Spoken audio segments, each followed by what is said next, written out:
Assalamualaikum warahmatullahi wabarakatuh. Bagaimana kabar teman-teman hari ini? Semoga selalu dalam lindungan Allah Subhanahu wa taala. Oke, pada kesempatan kali ini saya akan menjelaskan tentang anatomi hewan.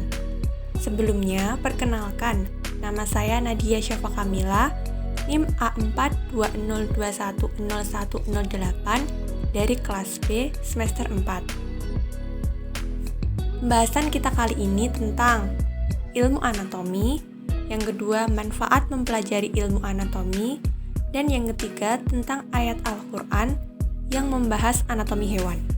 Pembahasan yang pertama tentang ilmu-ilmu anatomi. 1. Eidonomi, yaitu ilmu yang mempelajari bentuk dan struktur dari karakteristik eksternal suatu organisme. Contohnya ini, pada endoskeleton yang terdiri dari dua komponen yaitu endoskeleton tepat dan endoskeletal. Sedangkan pada otot utama krosom terdiri dari otot dorsal dan ventral yang berpasangan. Kemudian yang kedua, anatomi analitik, merupakan ilmu yang mempelajari tentang susunan tubuh makhluk hidup seperti sistem organ dan hal lain yang berkaitan dengan makhluk hidup. Contohnya ini pada jaringan yang terdapat di tulang, terdiri dari sel, substansi dasar, dan komponen fibrilar. Yang ketiga, tentang anatomi deskriptif, yaitu ilmu yang mempelajari tentang struktur organ tubuh normal. Contohnya pada lengan posterior sistem yang berbeda seperti sistem peredaran darah dan saraf. Ilmu anatomi yang keempat adalah anatomi topografika, merupakan ilmu anatomi yang mempelajari tentang satu daerah atau lokasi bagian tubuh tertentu dan ditinjau dari perifer hingga mencapai medial secara runut atau berurutan. Anatomi topografika juga menjelaskan hubungan setiap struktur berdasarkan posisinya terhadap struktur lain di sekitarnya. Contohnya dimulai dari kulit fascia superficialis, musculus, arteri, vena, nervus, tulang, serta hubungan antar masing-masing organ tersebut. Ilmu anatomi yang kelima adalah anatomi komparatif, merupakan studi tentang persamaan dan perbedaan anatomi spesies yang berbeda.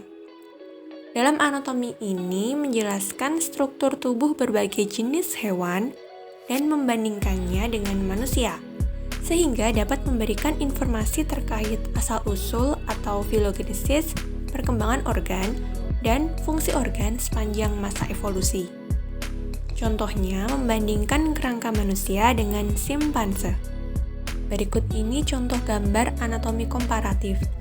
Gambar di samping tersebut menunjukkan tulang homolog di ekstremitas atas berbagai vertebrata. Dari kiri ke kanan, yaitu dari tulang manusia, kemudian tulang kucing, kemudian tulang paus, dan yang paling kanan adalah tulang kelelawar. Ilmu anatomi yang keenam adalah anatomi fungsional, merupakan bagian dari ilmu anatomi yang menjelaskan hubungan antara struktur dan fungsi.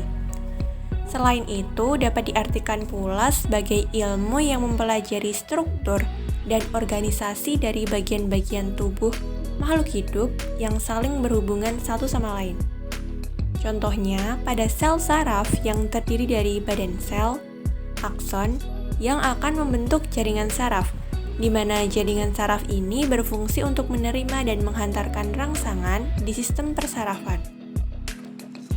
Kemudian ilmu anatomi yang terakhir adalah anatomi perkembangan, atau biasa disebut juga dengan embriologi, merupakan cabang anatomi yang mengkaji perubahan-perubahan sel dari pertama hingga akhir, atau dapat diartikan sebagai ilmu yang mempelajari perubahan yang terdapat pada sel mulai dari kehamilan sampai anak lahir. Contohnya pada proses perkembangan sel mulai dari zigot sampai membentuk suatu individu. Pembahasan selanjutnya mengenai manfaat mempelajari ilmu anatomi.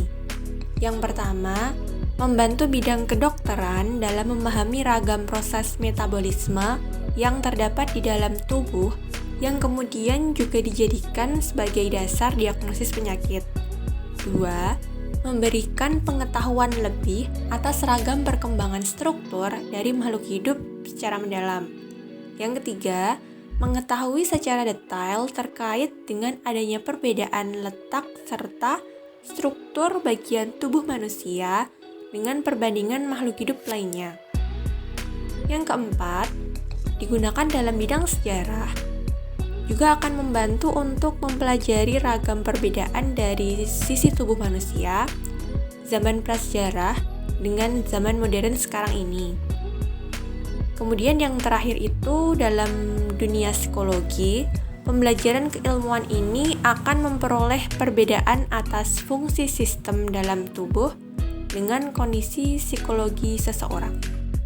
Pembahasan yang terakhir adalah ayat Al-Quran tentang anatomi hewan. Yang pertama, Quran Surat An-Nur ayat 45. A'udzubillahi minasyaitonirrajim. Bismillahirrahmanirrahim. Wallahu khalaqa kulla zabatin mimma faminhum man yamshi ala bani wa minhum man yamshi ala rijlain wa minhum man yamshi ala arba yahluqullaha man yasha innallaha ala kulli syai'in qadir. Shadaqallahul azim. Yang artinya, dan Allah telah menciptakan semua jenis hewan dari air, maka sebagian dari hewan itu ada yang berjalan di atas perutnya dan sebagian berjalan dengan 2 kaki, sedang sebagian yang lain berjalan dengan 4 kaki. Allah menciptakan apa yang dikehendakinya. Sesungguhnya Allah Maha Kuasa atas segala sesuatu. Surat yang kedua adalah Quran Surat Al-An'am ayat 38. A'udzubillahi minasyaitonirrajim. Bismillahirrahmanirrahim. Wa ma min dabbatin fil ardi wala ta'iri yatiru bi jannahihi illa umamun amsalukum. Ma faratna fil kitabi min syai'in summa ila rabbihim yuhsyarun. Shadaqallahul azim. Artinya, dan tiadalah binatang-binatang yang ada di bumi dan burung-burung yang terbang dengan kedua sayapnya, melainkan umat juga seperti kamu. Tiadalah kami alpakan sesuatu pun dalam Alkitab, kemudian kepada Tuhanlah mereka dihimpunkan. Sekian presentasi dari saya, kurang lebihnya mohon maaf dan terima kasih atas perhatiannya. Wabillahi taufiq wal hidayah. Wassalamualaikum warahmatullahi wabarakatuh.